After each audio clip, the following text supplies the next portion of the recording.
Come on, brothers and sisters, let's all rise. Hallelujah. Tayo pong lahat ay tumayo. Are you excited this morning before the Lord to worship Him? Amen. Woo. Hallelujah. Before we sing a song before the Lord, may nais akong basahin sa awit, Psalm 95 verse 1 to 3. Sabi dito, "Come, let us sing for joy to the Lord. Amen. Let us shout to the rock of our salvation. Let us enter His presence with thanksgiving. Let us make a joyful noise unto Him.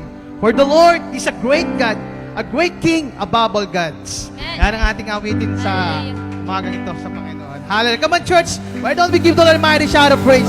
Hallelujah. Thank you, Lord. Hallelujah. Hallelujah. Panginoon, salamat o Diyos sa umagang ito dahil tinako mo ang bawat isa sa amin sa lugar na ito upang kami makapagtipon-tipon, Panginoon, na makapagdala ng papuri sa iyo. Tunay, Panginoon, na Ikaw ay mabuti sa lahat ng bagay, O God. Dalangin ko, Diyos, sa umagang ito, na bigyan mo ng kalayaan ang bawat isa sa amin.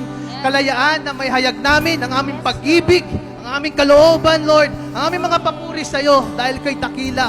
Ika'y nananatiling tapat, Ika'y nananatiling Ikaw ang aming kalakasan sa bawat araw, Panginoon, na dumarating. Kaya sa umagang ito, Panginoon, dalangin ko na Ikaw ang manguna sa aming kalagitnaan. Tanging pangalan mo lang, Jesus, na siyang maitaas at mabagyan ng papuri, O God. We give you praise and we give you glory, O God. Hallelujah. Amen. Amen. Come on, church. One more time. Let's give the Lord a shout of praise. Hallelujah. Yes. Hallelujah. Come on, everybody. Clap your hands before the Lord. Yeah. We will come to you. Come, let us worship our King. Come, let us worship our King. Come, let us bow at His feet. He has done great things. Yes, you are, Lord. See what our Savior has done. The name of Jesus. See what His love overcomes. He has done great things. Yes, it's true, Lord. He has done great things. Oh, hero of heaven, you conquered the grave. You free every captive and break every chain. Oh God, you have done great things. We dance in your freedom. Yes, thank you, Lord.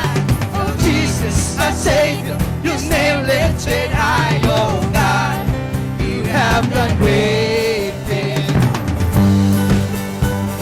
You have done great things, Lord.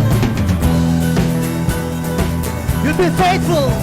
You're faithful through every storm. You've been faithful forevermore. You have done great things. For I know know you will do it again. For your promise is yes and amen. You will do great things. Come on, declare it. God, you do great things. Oh, hero of heaven, you conquer the grave. You free, recast, and break every chain. Oh God, you have done great things. Repent in your freedom, awaken alive. Oh Jesus, our Savior, your name lifted high. Oh God, you have done great things. Hallelujah, hallelujah, God, above it all. Hallelujah, God, unshakable. Hallelujah, you have done great things. I'm gonna sing hallelujah. Yes, dear Lord. Hallelujah, God, above it all. Hallelujah, God, unshakable. Hallelujah, you have done great things. Oh, hero of heaven, you conquered the grave. You free every captive and break every chain. Oh God, you have done great things. Dance in your freedom, awaken alive. Oh Jesus, Dance in your freedom, lifted high. Oh God, you have done great things. Hallelujah, hallelujah, God. Lord, hallelujah, God. Unshakable, hallelujah. Come on, church, praise Him. Oh, sing in spirit, hallelujah. hallelujah. Yes, you are. Above it all, hallelujah, God. Unshakable, hallelujah. You have done great things. Come on, for the last time, sing hallelujah. Hallelujah, God. Above it all, hallelujah. Woo! Unshakable, hallelujah. You have done great things. Oh, hero of heaven, you conquered the grave. You free every Yes, it's all about you, Lord. It's all about you, God. You have done great things. We dance in Your freedom, awaken alive. oh Jesus, our Savior, His name lifted high. Oh God, You have done great things.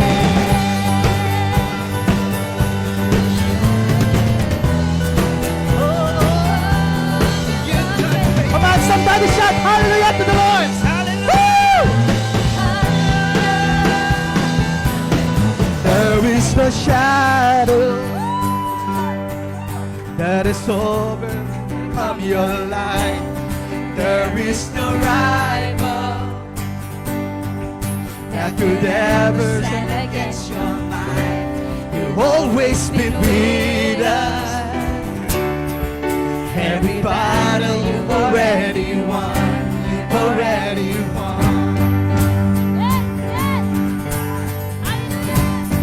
There's no weapon. There is no weapon that has ever left a mark on you. There is no army with the power to conquer truth. You've always been with us. It's your Lord. Every battle, you're everyone. We've already won. yes, Thank you, Lord. Show me one thing He cannot do.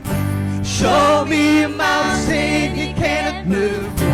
He's the God of the breakthrough. anything is possible. Show me one thing that's too hard. Show me waters He can't part. He's the God of the breakthrough. Anything is possible. It's possible. Hallelujah. The kingdom that's advancing at the speed of light. is His kingdom. Everything is bound to rise. Every yes, let it be, Lord. Oh God, our Redeemer. You're faithful, Lord. He is faithful to revive. He will revive.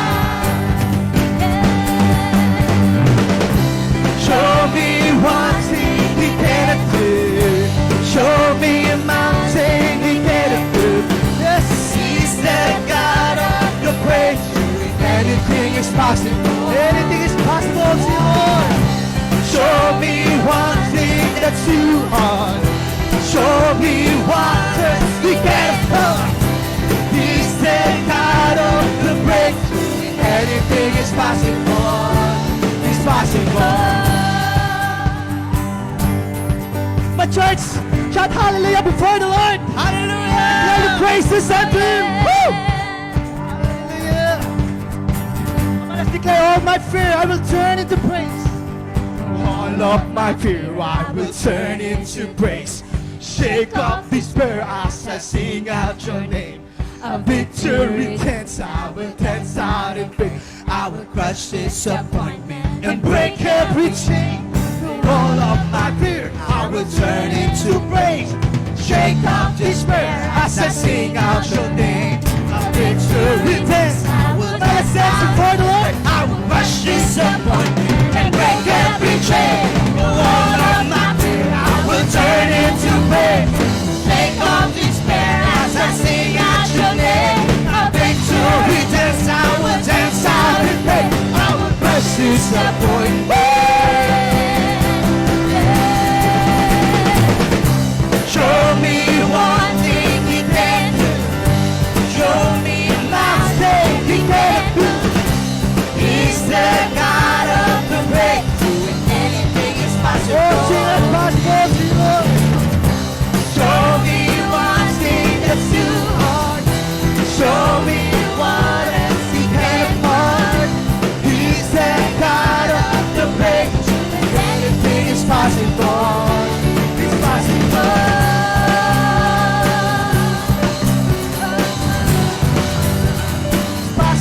It's possible.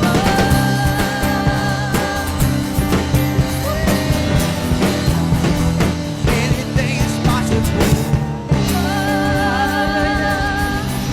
Give you praise. Give you praise. Give you praise. Come on, church. Give you praise. Woo-hoo! Lift up your voice. Lift up your voice.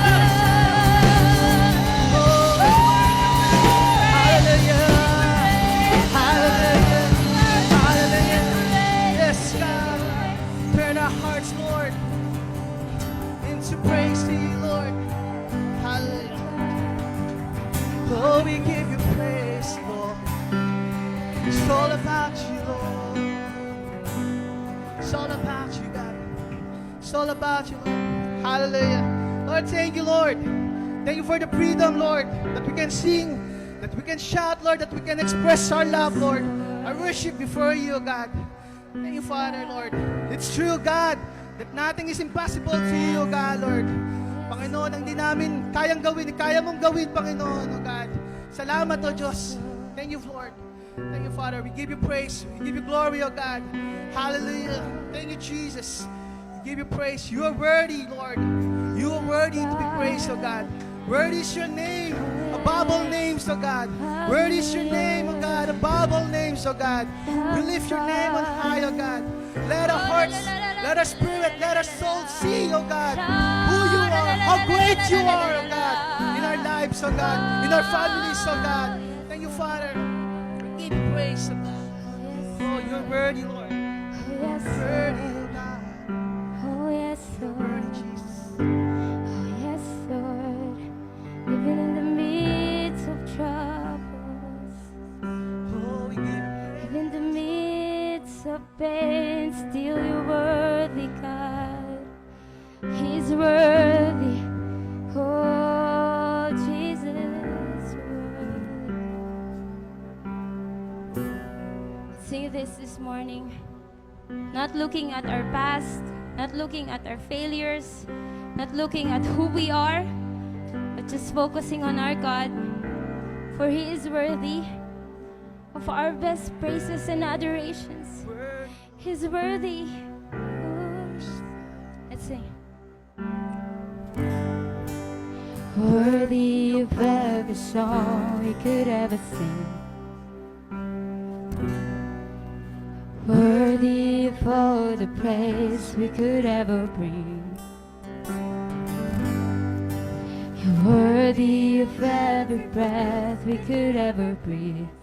We live for you. Oh, we sing Jesus. Jesus, the name above every other name. Let's sing out His name. Jesus, the only one who could ever say, Sweet sound of praise. worthy of every breath we could ever breathe. We live for you. Oh, we live for you. Holy, there is no one like you. There is none beside you. Open up my eyes in wonder. Show me who you are and fill me with your heart and lead me in your love to those around. Worthy, Lord. Sing worthy of every song we could ever sing. He's worthy of all the praise we could ever bring. We will bring to you. Worthy of every breath We could ever oh yes, Lord. We live for you. Oh, we live for you. Sing out His name, Jesus. Jesus, the name above every other name. Jesus, the only one we could ever say. Jesus, Worthy of every breath we could ever bring. we live for you. Oh, we live for you. Holy, there is no one like you. There is none beside you. Open up my eyes in wonder. Show me who you are and fill me with your heart and lead me in your love to those. We sing your holy Lord. Holy, there is no one like you. There is none beside you. Open up my eyes in wonder. Show me who you are and fill me with your heart and lead me in your love to those around. Your love surround us, oh God. Sing out, sing out, and I will build. And I will build my life upon your love. It is the firm foundation, and I will put my trust in you, oh Lord, and I will not be. I will build, and I will build my life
like you. Show me who you are and fill me with your heart and lead me in your love to those around.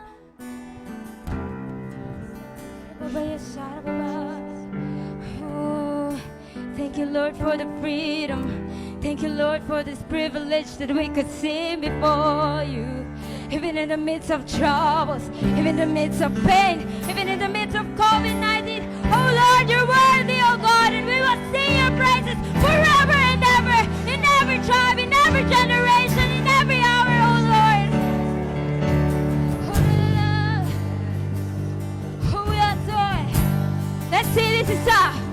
Oh, this is how I fight my battles. This is how I fight my battles. This is how I fight my battles. Let's say, everyone. This is how. Oh, this is how I fight my battles. This is how I fight my battles. This is how I fight my battles. We sing praises. We sing praises. Oh, this is how I fight my battles. This is how I fight my battles. This is how I fight my battles. This is how. For the last time we sing. Oh, this is how I fight my battles. This is how I fight my battles. This is how I fight my battles. This is how everybody. It may look like I'm surrounded, but I'm surrounded by you. It may look like I'm surrounded, but I'm surrounded by you. Yeah. It may look like I'm surrounded by your presence, Lord. surrounded by you. With your presence, God. Fight my battle. Say this is how.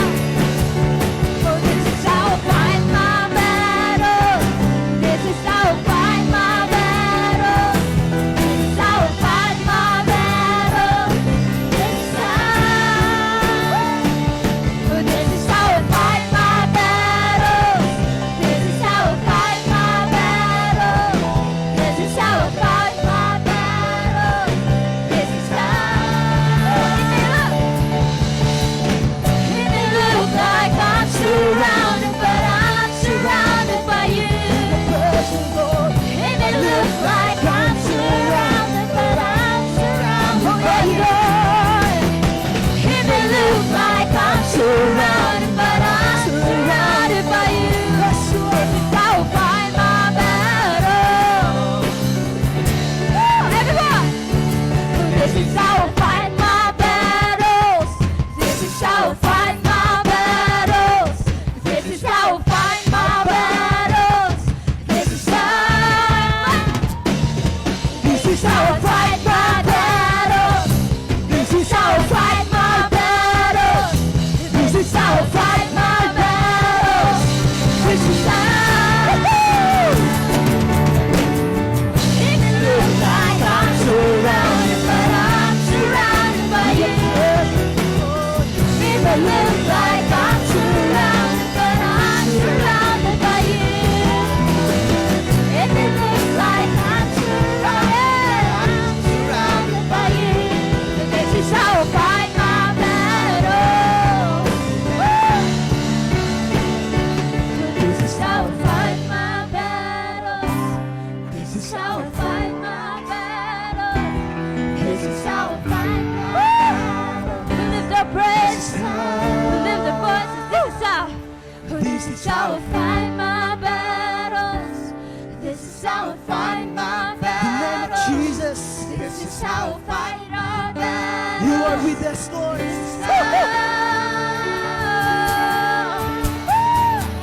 Hallelujah, hallelujah. Let's sing praises, let's sing praises, let's sing praises to our God.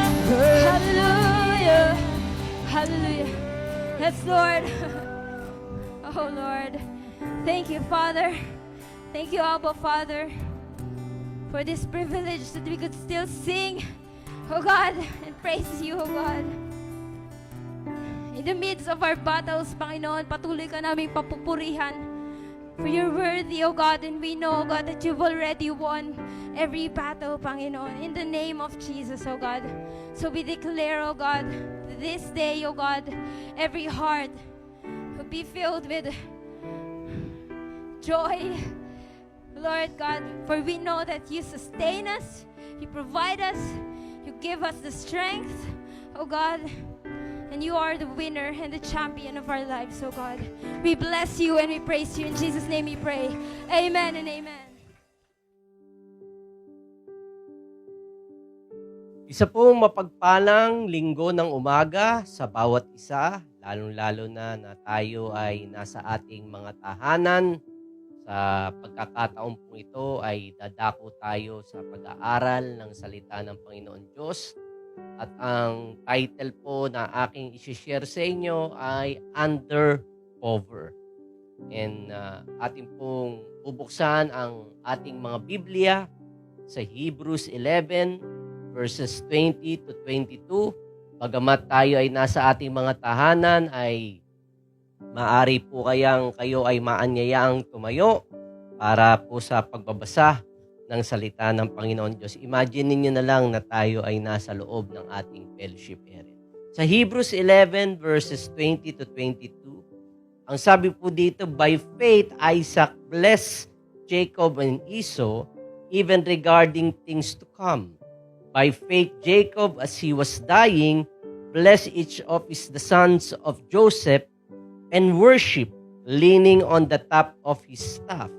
By faith, Joseph, when he was dying, made mention of the exodus of the sons of Israel and gave orders concerning his bones. Tayo manalangin. Aming Ama, kami ay nagpapasalamat sa pagkakataong ito dahil bagamat kami ay nasa aming mga tahanan, kami po ay nagpapasalamat sa patuloy mong pag-iingat sa amin. At patuloy po namin ding itinataas sa iyo ang mga kapatid namin na naapektuhan ng karamdaman, lalo-lalo na ng COVID-19. Lord, we ask of you, O God, Lord, that you would just, Lord, come and touch them, O God, Lord. Lord, bring healing, O God, Lord, sa kanilang mga katawang panlupa.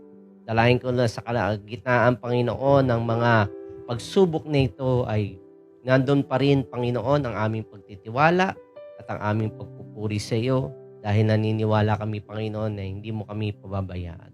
Kaya, basbasan mo, Panginoon, ang pag-aaral ng aming salita sa umagang ito. We thank you, we bless you, in this we pray in Jesus' name, and everybody says, Amen. Praise the Lord. Sa ating pong mga binasa sa talata sa Hebrews 11, ito ay yung mga Hall of Famers ng mga nanampalataya sa Panginoon Diyos. At dito ay tinalakay po ang tinatawag na Patriarchs of Israel. Ito yung mga Father of Faith na kung saan ay sila po ay nag-iwan ng kanilang legacy sa kanilang pamilya at maging sa buong nasyon ng Israel. Pero kung mababasa po natin sa Judges 2:10, ay dito po isinaad o dinescribe ang hindi kaganda-ganda na pangyayari sa bayang Israel. Ang sabi po dito, all that generation also were gathered to their fathers, and another generation rose up after them, who did not know the Lord, nor even the work which He had done for Israel. So dito po nangangahulugan na meron pong mga henerasyon na nagsipaglakihan na hindi nakakakilala sa Panginoon Diyos o na hindi man lamang po nila naalala ang mga dakilang ginawa ng Panginoon Diyos sa kanilang bansa, sa kanilang nasyon. Kaya nakakalungkot pong isipin na meron pong henerasyon sa bayang Israel na kung saan ay wala pong pagkilanlan sa Panginoon Diyos. At mababasa po natin ang Book of Judges na kung saan ay napakarami po mga pangyayaring di ka nais-nais na nag-result po in a society of chaos. May kaguluhan po sa kanilang lipunan. Kaya masasabi po natin that the greatest collapse of a nation is the collapse of the family. Okay, whoever owns the family owns the future. The saga of a nation lies on the strength of the family. Ang lakas po ng isang bansa, ng isang bayan, ay tumutukoy din sa lakas ng isang pamilya. Kaya yung instability po, yung economic downtrends, yung tinatawag na teenage pregnancy, rape, school dropouts, criminalities could be all attributed to the breakdown of families. Medyo gumuho na ang values ng pamilya, kaya samot-sari na pong hindi ka nais-nais ang nangyayari sa lipunan. Kaya po sa darating pong eleksyon, malapit na po sa ating bansa next year by May, ay hindi po kung sino man po ang ating i-elect sa House of Senate o maging sa House of Congress, maging sa House of the President sa Malacanang, it doesn't really matter kung sino ang ating i-elect because it won't be able to fix your house. Kinakailangan po ng pagwawasto sa ating mga tahanan. Kaya the breakdown of families result from the lack of transference of spiritual legacy. Doon po tayo tutukoy, doon po natin bibigyang diin how we are going to pass on our spiritual legacy to our family. May tinatawag pong outsourcing na kung saan na sinasabi sa outsourcing na dahil hindi mo kayang gampanan ang mga bagay sa loob ng iyong tahanan o sa loob ng iyong organisasyon, ay inilalagay mo ito sa mga kamay ng mga tao na makakagawa nito sa iyo. Okay? Na kung saan ay hindi ka na magwo-worry sa mga bagay na ito. At kaya ito pong sistemang ito ay ang ating ginamit na kung saan we do parental outsourcing. Okay? Na dito ay nilalagay natin ang ating mga anak sa anumang center, the center of this or the center of that. Okay, or we are trying to outsource our children sa ating gadgets, sa panonood ng TV.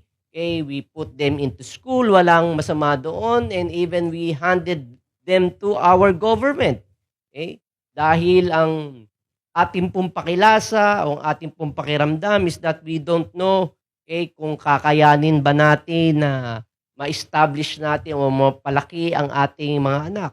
Kaya ang nangyayari po ay nire-relinquish po natin ang ating mga responsibility. At inilalagay po natin ito sa mga kamay ng mga tao na talagang hindi gaanong katiwa-tiwala. And ang resulta nga po nito is that we are raising our kids with no spiritual heritage. Ang ating pong responsibilidad at ang accountability po natin lies forward sa ating pong pagbibigay sa kanila ng spiritual legacy sa ating pong mga anak. Okay, we need to pass on a spiritual heritage for them to hold on. Kinakailangan po nating ipasa itong spiritual heritage dahil ito po ang kakapitan nila. Dahil ano man po ang maaari niyong ipasa sa inyong mga anak, pero kung ang spiritual heritage po ay hindi natin ipapasa, everything that you pass to your children will be in trouble. And so we need a legacy that we can pass on. Kumbaga po, kung kayo po ay nag-accumulate ng yaman sa daigdig na ito, kinakailangan po kayo ay merong will, huling habilin, ano?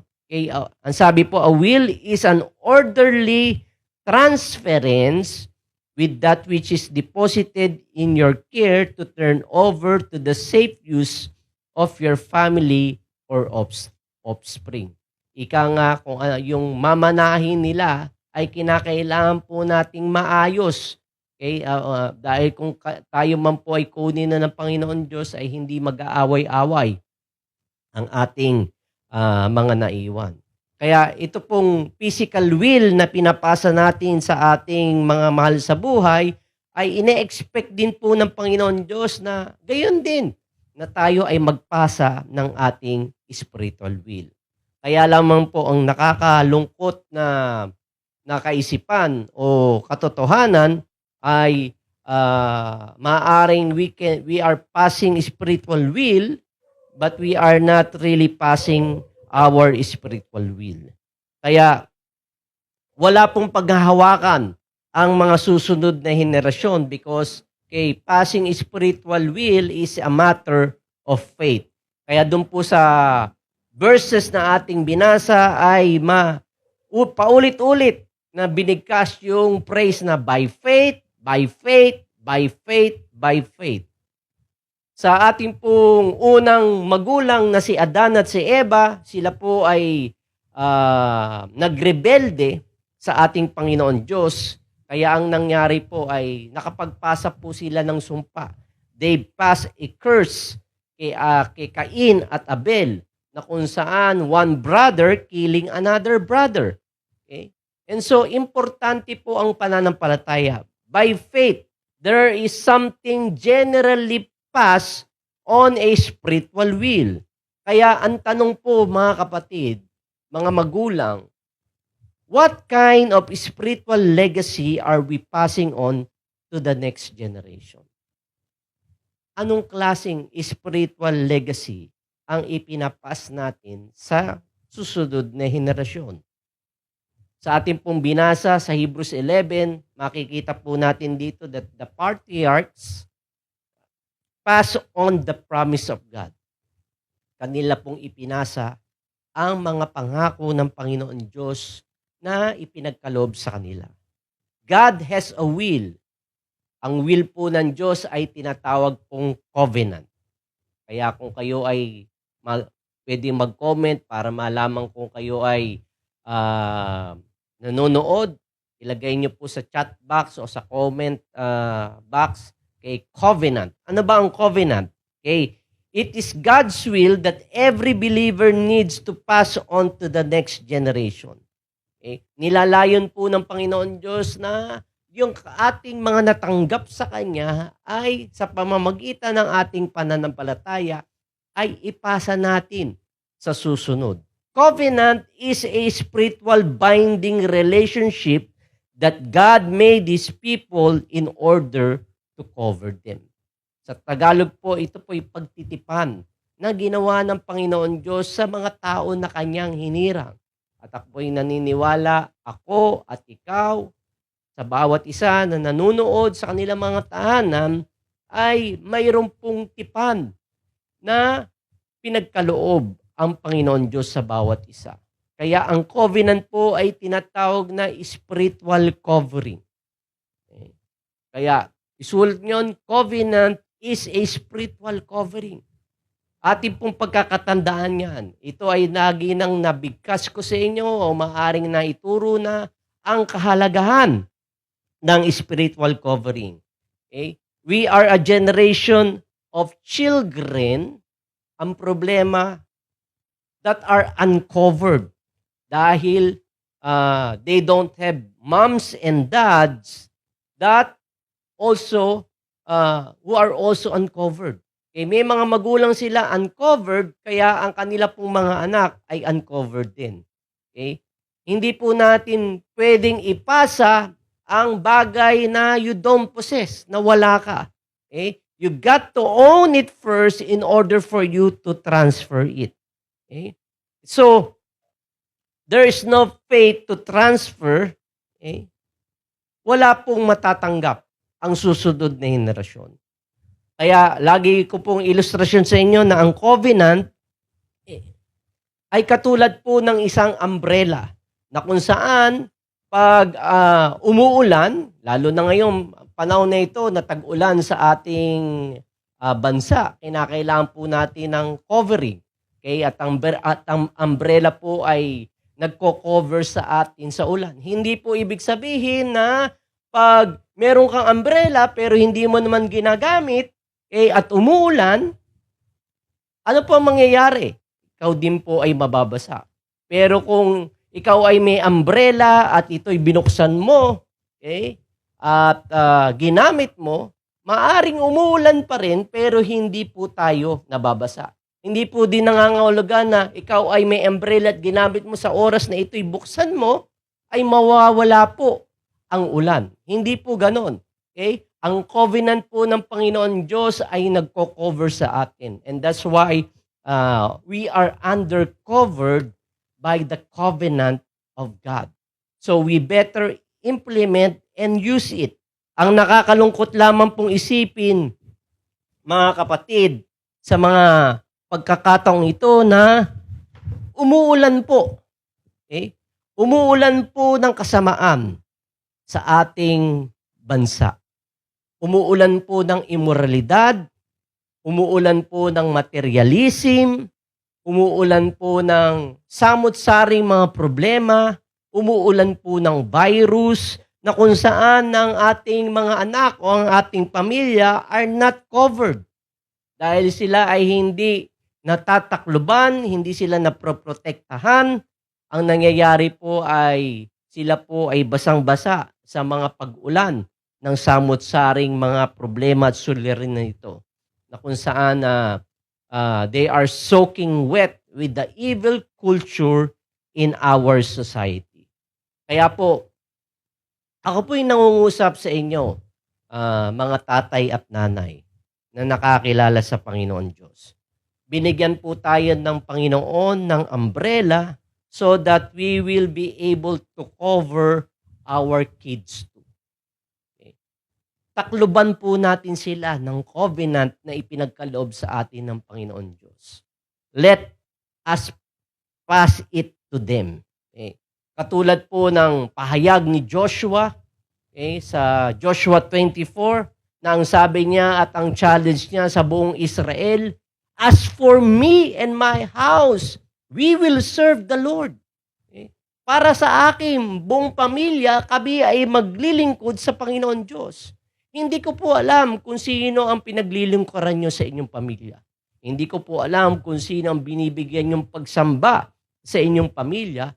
Pero ang pagpapahayag po ni Joshua dito is that as for me and my house, para sa buo kong pamilya, ganito ang aming ginagawa.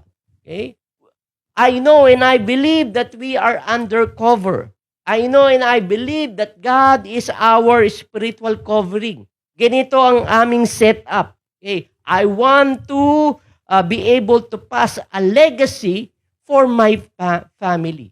Kaya, katulad ng hamon ni Joshua, ay gayon din po sana ang ating matanggap sa mensahe ito ng ating Panginoon Diyos. Alam ko po bilang mga magulang ay gusto natin yung best sa ating mga anak.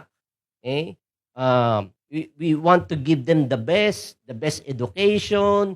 Okay? Kaya sa mga magagandang paaralan ay pinag-e-enroll natin ang ating mga bata. Dahil ang gusto natin ay we want to have a sky rocket o skyscraper potential sa ating mga anak.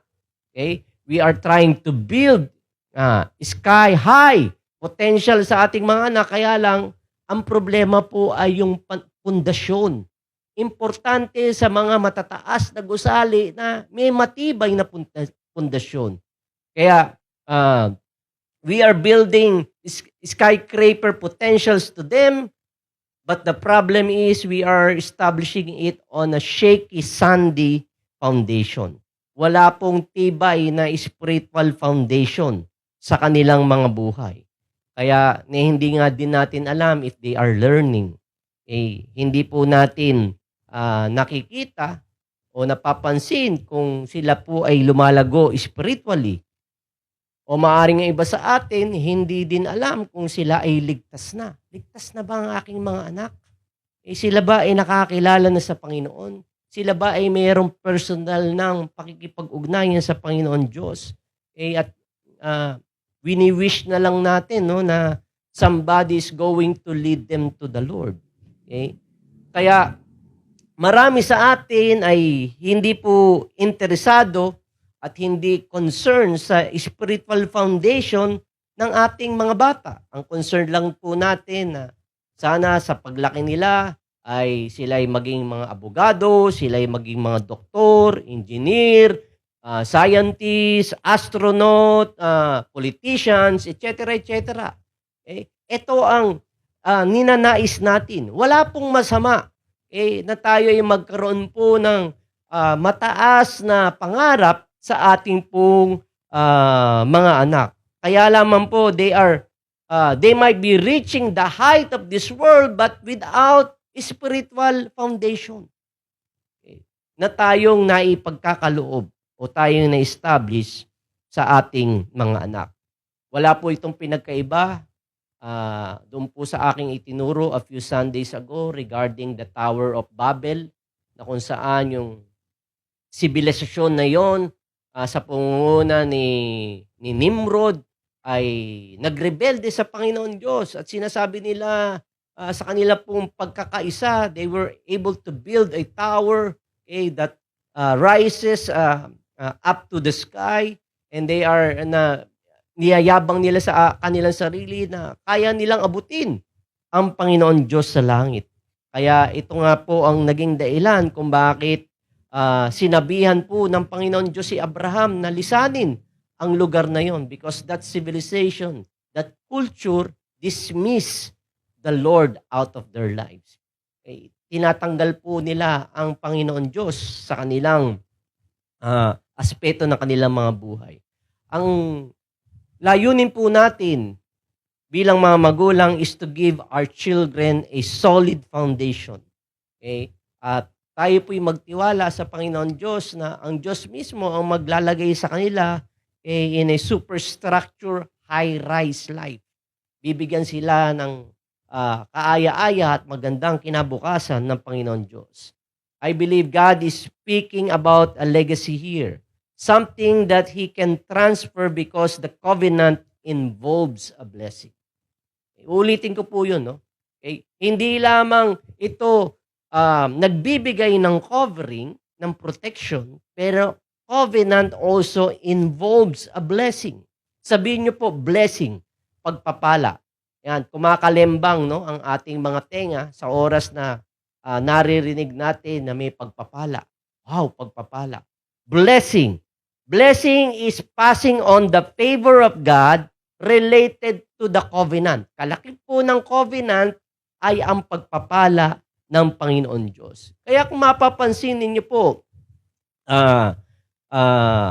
si Esau at si Jacob po na magkakambal ay nag-away po sa kanilang blessing, no? Sa kanilang birthright. Nag-unahan sila kung sino ang tatanggap ng blessing ng kanilang ama. Ano po ba ang pinakamahalagang bagay na pwede po nating ipas sa ating mga anak? Wala na pong halaga kundi ang blessing ng Panginoon Diyos, ang favor ng Panginoon Diyos sa ating mga anak. Kaya nga po ang problema lamang ay meron po tayong mga henerasyon na mga magulang na hindi po pinagpala ng Panginoon Diyos. Dahil hindi po sila pinagpala ng Panginoon Diyos, ay wala po silang maipapasa sa kanilang mga anak. Kaya kung titignan niyo po, marami sa mga kabataan, batang lalaki, batang babae, dahil wala silang spiritual foundation, wala silang spiritual parents, walang nagpapatong ng mga kamay sa kanila, na kung saan ay pinopronounce ang pagpapala ng Panginoon Diyos. Those spiritual parents are saying, I'm going to transfer the rule of God in your life as you operate on God's will. Lahat ng mga pagpapala na nilalaan sa iyo ng Panginoon Diyos ay nawa ay mapapunta sa iyong buhay. Ang laying on of hands po, ang pagpapatong po ng mga kamay ay makikita natin all throughout the scripture, all throughout the Bible. Na kung saan ay this is a gesture, na they are passing God's favor in their life to your life. Kung ano man yung po yung mga ipinagkaloob ng pagpapala ng Panginoon Diyos ay ipinapasa sa iyo.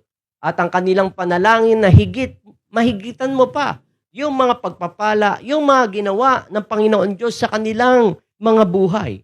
Kaya bilang pastor po ay ako po'y natutuwa dahil hindi ko po, maaaring may ilan lang po akong sinabi sa mga kabataan, pwede ba akong maging tatay-tatayan mo?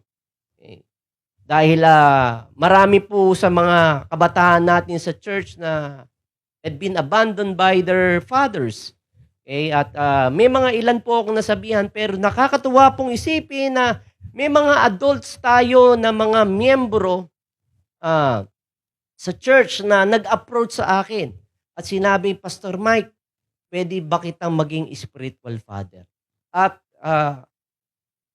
sa akin po, no, isa po itong napakalaking pribileyo at malaki din pong responsibilidad na hindi lamang po sa mismo sa aking pamilya, doon sa aking 3 anak, na maipasa po yung legacy, yung mga pagpapalang ipinagkaloob ng Panginoon Diyos, yung tawag, yung passion, all of these things, yung values na inilagay ng Panginoon Diyos sa aking buhay, ay maipasa din po sa kanila.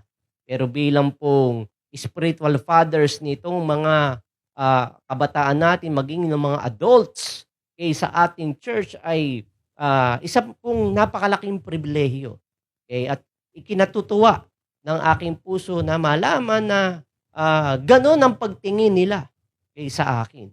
Kaya, mga kapatid, kung hindi po natin ipapasa ang spiritual legacy natin sa ating mga anak, ay ang mangyayari po, si Satanas po ay handa para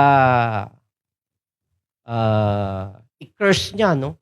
O sumpain niya ang ating mga anak. Na kung saan inilalagay ng kaaway ang mga anak natin sa mga kasinungalingan, sa mga deceptions, at maging sa kanyang pamumuno. Kaya dito sa Hebrews 11, we can read that by faith, Isaac blessed Jacob. By faith, Jacob blessed his grandsons. By faith, Joseph said, take my bones from here. Kaya kung dadako tayo kay Isaac, si Isaac po ay may 2 anak. Isaac blessed Jacob and Esau. He has 2 sons, kambal po sila. Kaya alam po natin na ang tatay po ni Isaac ay si Abraham.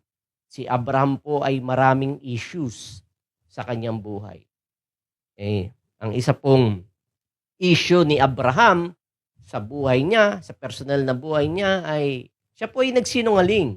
Kung matatandaan niyo po ang istorya na kung saan sinabi niya na si Sarah na kanyang asawa ay sinabihan niya o nagsinungaling siya na si Sarah ay kanya lamang kapatid na babae. At kung nasa Genesis 20 po yan, kung di po ako nagkakamali, no? And in the preceding chapters in Genesis 26, dito naman nakikita natin si Isaac, na anak ni Abraham, ay gayon din ang kanyang ginawa. Nagsinungaling din siya na ang kanyang asawa na si Rebecca ay pinalabas din po niyang kanya lamang ding kapatid na babae. Kaya, kumbaga sa kasabihan, like father, like son. Kaya mga tatay, hindi lamang po good looks ang ating ipinapasa sa ating pong mga anak. Even our sinful potential. Babanggitin ko po yun ulit, no? Sinful potential. Hindi ko po sinasabi na namamana po ng inyong mga anak ang inyong mga kasalanan dahil hindi po natin maitra-transfer ang ating personal na kasalanan sa ating pong mga anak. Nai-influensyahan lang po natin sila. But we cannot transfer our sins to our children. All that we can do is we influence them by our lives. Kaya dito sa istorya sa Hebrews ay Isaac wanted to bless Esau. Dahil ang love talaga ni Isaac ay si Esau. Si Jacob ay hindi niya gaanong gusto, no? Kaya lamang po sa istorya makikita natin that God has chosen Jacob over Esau. At bakit ko sinabi yon? Kasi inalaw ng Panginoon Diyos na magkaroon ng tila trick. Okay? Na kung saan ay may pandarayang nangyari, may pandilinlang na nangyari sa buhay ni Jacob at ng kanyang ina, dahil ang kanyang ina ay mas gusto si Jacob na ang siyang tumanggap ng pagpapala magmula sa kanyang ama. And so, God allowed that to happen, that trick play, and so the result is that Jacob received the blessing from Isaac. Kaya sa istorya alam natin na nung umuwi si Esau, galit na galit siya sa kanyang tatay at sinabi niya, reverse mo. Tatay, i-reverse mo. Ako ang tunay, ako ang panganay na anak, ako ang dapat tumanggap, i-reverse mo yung pagpapala. But Isaac cannot do it. Hindi na niya pwedeng bawiin.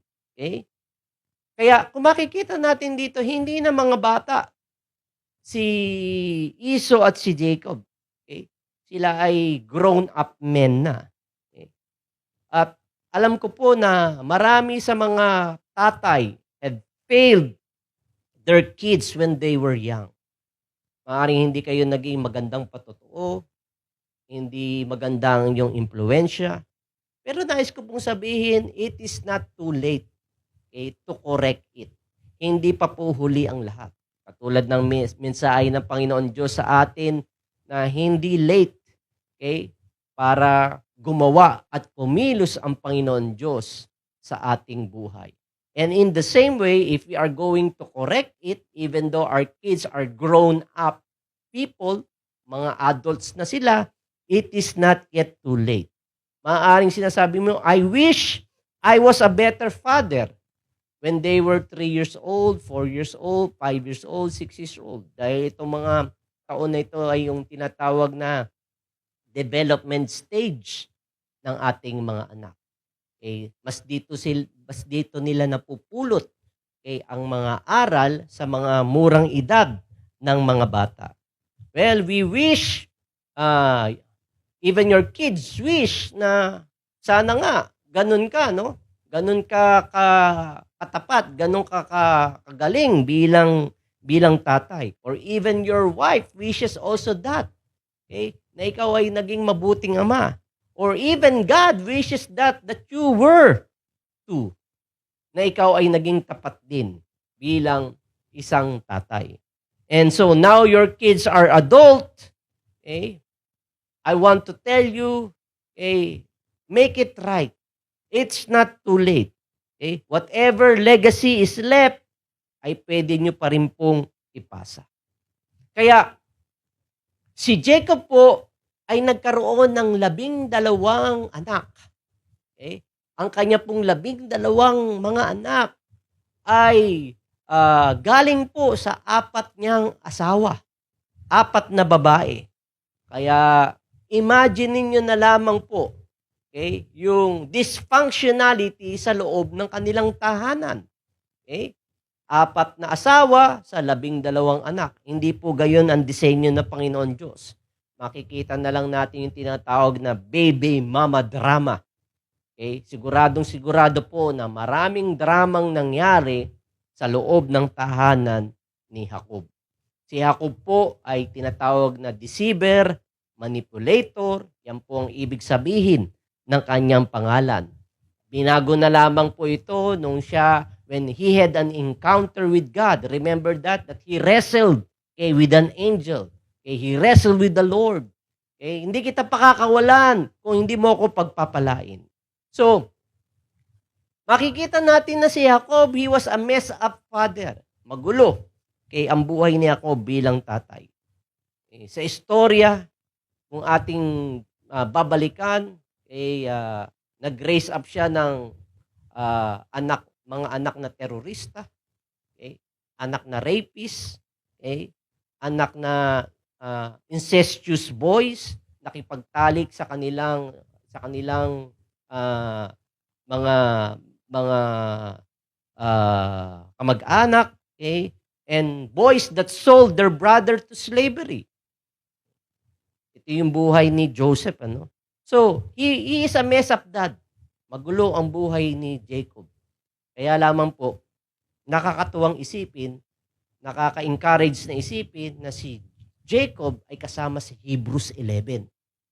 Kaya ito po ay nagbibigay din po ng encouragement sa ating mga tatay na for those years that we mess up, if we are going to correct it, it's not too late to correct it, ay mapapasama pa rin po tayo sa kalooban ng Panginoon Diyos, katulad ni Jacob. Kaya sabi sa verse 21, by faith Jacob, as he was dying, blessed each of his sons of Joseph and worship. Okay? Look at that. He blessed his grandsons. Hindi na niya mga anak. Okay?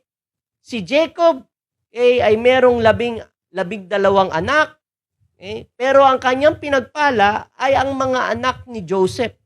Ang kanya pong mga grandsons. Ang kanya pong mga apo. Okay? And then he worshiped. Siya po ay sumamba. Leaning on the top of his staff. Okay? Meron po siyang tungkod. Okay? At sumandal siya doon sa kanyang tungkod. Kaya, bakit isinama itong portion na ito that he leaned on the top of his staff? Okay? Which means na may dalawa lamang reason kung bakit siya sumandal sa tungkod niya. Unang-una, he was too old. Matanda na si Jacob dito. Okay? Tatandaan nyo, ang kanyang pinagpala ay ang mga anak na ni Joseph. Ang kanya ng mga apo. Pangalawa, also remember that when he wrestled with God, God dislocated his hip. Okay? Nawala nawala sa alignment yung kanyang hip bone. Okay? Kaya siya ay paikad-ikad na naglakad, no? Okay, and here, Jacob blessed his grandson. Okay. At makikita natin sa istorya ng buhay ni Joseph, si Joseph po ay favorite son ni Jacob. Dahil nga 12 ang kanyang mga anak, dahil nga iba yung alignment ng utak ni Jacob, no? Okay. Ang ginawa niya, ginawan po niya ng coat of many colors. Sa mga panahon pong yun, puro mga earthly colors lamang ang makikita natin dahil ang kanila po mga damit ay gawa lamang po sa mga balat ng hayop. Pero dito, dahil paborito ni Jacob, si Joseph, ay ginawan po niya ng coat of many colors. At ang hindi pa po to add insult to injury, ika nga, dahil alam ng mga kapatid ni Joseph na si Joseph ang paborito, ang ginawa ng tatay, ipinarada pa niya sa harapan ng kanyang mga anak, si Joseph, na mayroong magandang coat, magandang balabal.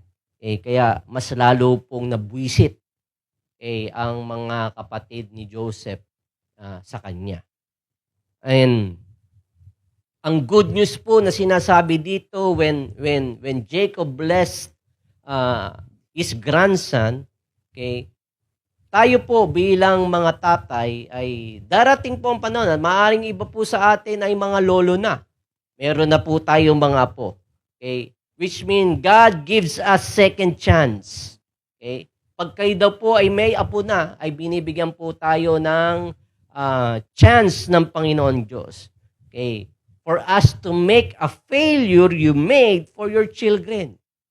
Dahil sumablay ka doon sa iyong mga anak, binibigyan ka ng chance ng Panginoon Diyos dahil ikaw ay may mga apo na ngayon, ay doon mo ilagak ang mga spiritual legacy mo, ang spiritual heritage mo sa iyong mga apo. Dahil po sa edad na ari ng iyong mga anak na malalaki na, they are in their late 20s or 30s or 40s, adult na sila, ay hindi na natin magagawa sa kanila. Katulad ng maaring gawin natin if they are in their age of 3, 4, 5, and 6. But we can do it to our grandchildren. Habang sila ay mga musmus, habang sila ay mga bata. So, God is giving us another opportunity to transfer spiritual influence in your family structure. Okay? And so, wag po nating i-miss ito sa ating mga grandkids, even though we miss it among our children. Okay? In verse 22, by faith, Joseph, when he was dying, made a mention of the exodus of the sons of Israel and gave orders concerning his bones. Okay? Wala namang gaanong problema si Joseph sa kanyang mga anak. Okay? Ang problema lamang ni Joseph ay makikita natin yung ups and downs ng kanyang buhay dahil sa mga sitwasyon at senaryo na kanyang napasukan, no? At sa lahat ng mga ups and downs na yun na kanyang buhay ay nakasama niya ang Panginoon Diyos. And so, during the time that haharapin ni Joseph ang kanyang mga anak, I think it is in Genesis 42, makikita natin dito na Joseph reconciled with his brothers. Okay? At yung famous na talata nga, you meant it for evil, but God meant it for good. Ang ibig lamang sabihin noon na nakita ni Joseph ang mapagpalang kamay ng Panginoon Diyos kahit nasa hirap at pagdurusa siya at nasa tugatog siya ng tagumpay na ngayon ay siya ay prime minister na ng Egypt, nakita niya ang katapatan ng Panginoon Diyos sa kanyang buhay. Hindi po niya inalintana yung sakit na dinulot na siya ay mahiwalay sa kanyang pamilya, ibenta siya ng kanyang mga kapatid into slavery, but he had seen the hand of the Lord, the faithful hand of the Lord. And so, his heart was ready to forgive his brothers. Yun po ang nagbigay lakas sa kanya na patawarin niya ang mga ginawang masasakit ng kanyang mga kapatid sa kanya. Kaya sabi dito, when he is about to die, kinausap niya ang buong bayang Israel, ang kanyang mga anak. Ang sabi niya, take my bones, the bones of my body to the place God promised. Dalhin ninyo ang aking mga buto sa ipinangakong lugar ng Panginoon Diyos. Anong ibig sabihin nito sa atin? Nais ko pong inyong intindihin, mga kapatid, na si Abraham ay tinawag ng Panginoon Diyos para dalhin siya sa lupang pangako. Si Isaac ay gayon din. Tinawag ng Panginoon Diyos, but he didn't own a promised land. Jacob didn't own a promised land. Anong meron sila? Ang tanging meron po sila, all they have was a promise. Ang tanging nagbibigay ng expectation sa kanilang buhay ay walang iba kundi ang pangako na ipinagkaloob sa kanila ng Panginoon Diyos. Mga kapatid, ito po ang naging strong confidence nila sa Panginoon. Na sila'y naniniwala sa pangako ng Panginoon Diyos. At itong pangako ng Panginoon Diyos, they keep telling it to their children and to their children's children. One generation after another generation. Di po ba? Yan din po ang nais kong tanggapin natin, lalong-lalo na sa ating mga leaders ng ating church, sa bawat isa sa atin, na ang assignment natin is to mentor the members of our church, the younger generation in our church. Kaya dito makikita natin ang tangi nilang nagbibigay ng confidence at pagtitiwala sa kanila sa Panginoon ay yung pangako. Pero hindi nila natanggap yon. Ang tangi lamang po nilang natanggap ay o yung tinatawag na they didn't have the full manifestation of the promise, pero along the way, as they operated upon the will of God, ay may mga down payments na ipinagkakaloob ang Panginoon Diyos sa kanila. Okay. May mga rewards o pagpapala ang pinagkakaloob ng Panginoon Diyos sa bawat isa sa kanila. Maaring walang full manifestation of the promise of the land, of the promised land. Pero God gave them down payments. God gave them rewards. Okay?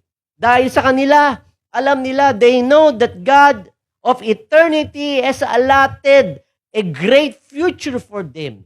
Mayroon silang expected end. Okay? They know that. Okay? As they would try to operate under the covenant of God, ay may pinagkakaloob ang Panginoon Diyos sa kanila along the way. Even in this journey of life that we have with the Lord, maaring wala pang full manifestation ng kanyang mga pangako. Pero may mga rewards, may mga pagpapala na ipinagkakaloob ang Panginoon Diyos sa atin. Na kung saan sinasabi ng Panginoon Diyos na ipinapaalala ko sa iyo na itong mga rewards na ito, itong mga pagpapalang ito, is that I am sure, I'm letting you know that God is good for the bigger things. With these small things that I'm giving to you along the way, I want to let you know that God is good for the bigger things. And many of us are missing in the little something because we don't believe on the big something. Hindi natin natatanggap yung mga small rewards and blessing along the way because we really don't believe upon the bigger promise of God in our lives. And that's why we should not walk by sight. We should walk by faith. Tayo po ay lumakad na may pananampalataya at hindi lamang po naayon sa ating nakikita. Kaya mga kapatid, bilang challenge po, alam ko po, bawat isa ay membro ng kanyang pamilya. Kaya kung bibigyan po natin pansin, puro mga lalaki ang binanggit ng Panginoon Diyos dito. Sa Hebrews 11, Abraham, Isaac, Jacob, Joseph, they were all men. Ang binibigyan diin ng Panginoon Diyos is that the covenant was passed from a man. Dahil the Bible teaches us that it is the responsibility of men to raise their children. Responsibilidad po ng mga tatay na ang tatay ang mag-raise up sa kanilang mga anak. So ano ang ginagawa ng mga babae, ng mga asawang babae? Ang tangi pong gagawin lamang ng mga asawang babae ay mag-inspire at tumulong as the father raises their children. It is the men are responsible for that. Kaya kung titingnan natin nung magkasala si Adan at si Eva, ano ba ang unang tanong ng Panginoon Diyos? Adan, Eva, nasaan kayo? Hindi po yun. Hindi po yun ang tanong niya. Ang tangi po niyang tinanong, Adan, where are you? Nasaan ka, Adan? Which says here, or nagbibigay emphasis that man is responsible. Tayo, mga kalalakihan, ang responsable. Kaya hindi tayo tinatantanan ng kaaway. Satan is driving us out from our homes. Inilalayo tayo ni Satanas sa ating mga tahanan. Gusto ni Satanas na i-abdicate natin ang ating responsibilities. Huwag po natin bigyang pansin ang ating mga responsibilidad. Gusto po ni Satanas na iwan natin ang ating mga pamilya. Gusto po ni Satanas na i-neglect natin ang ating pong mga anak. Gusto po ni Satanas na iwan natin ang mga pregnant wife natin. Bakit po gayon ang kanyang pagnanais? Because Satan is getting the men out of the home so that Satan can stop the covenant transfer. That's it. Gustong ihinto ni Satanas yung pagtatransfer natin ng covenant. The covenant of blessing and the covenant of protection for our children, for the next generation. Kaya salamat na lamang sa mga nanay who refuses the devil to have his way. Okay? May mga nanay talagang maasahang manalangin, kaya hindi po lubusan na nalilipol ng kaaway ang ating pong mga anak. Brothers and sisters, parents, mothers and fathers, we need to pass it on. We need to pass our spiritual legacy to our children. Huwag po nating hayaan. Okay? Don't just leave something to your children. Leave something in them. Okay? Kumbaga, itong covenant na ito, it is like you're giving the next generation a bungee cord. Alam niyo po ba yung bungee cord?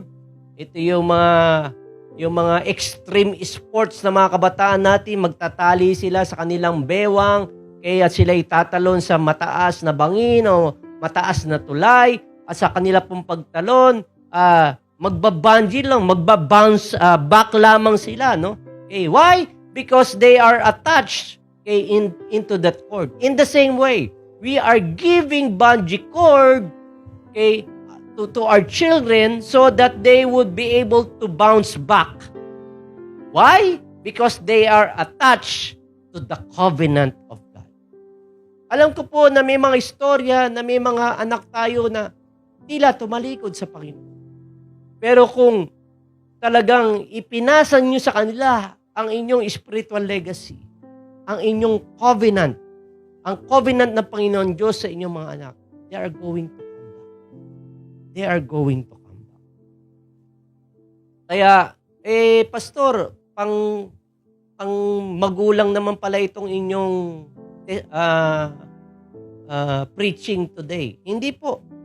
Kahit po kayo ay single, maaaring kayo ay mga walang anak, you don't have any kids, pero kung sino mang bata who is under your influence, kung ikaw ay Sunday school teacher, o kung ikaw ay guro, kung ikaw po ay may mga pamangkin, mga pinsan na mas bata sa iyo, ay pwede nyo pong impluensyahan ang mga batang ito. You can pass it on. These things, these spiritual values and legacy to these children, to this younger generation. Kaya ang buong church po na may kapasidad na magturo, mag-lead ng Bible study, mag-mentor, kaya ito ang ating ginagawa. We need to pass it on.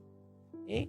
We need to pass it on to the younger generation by mentoring on them.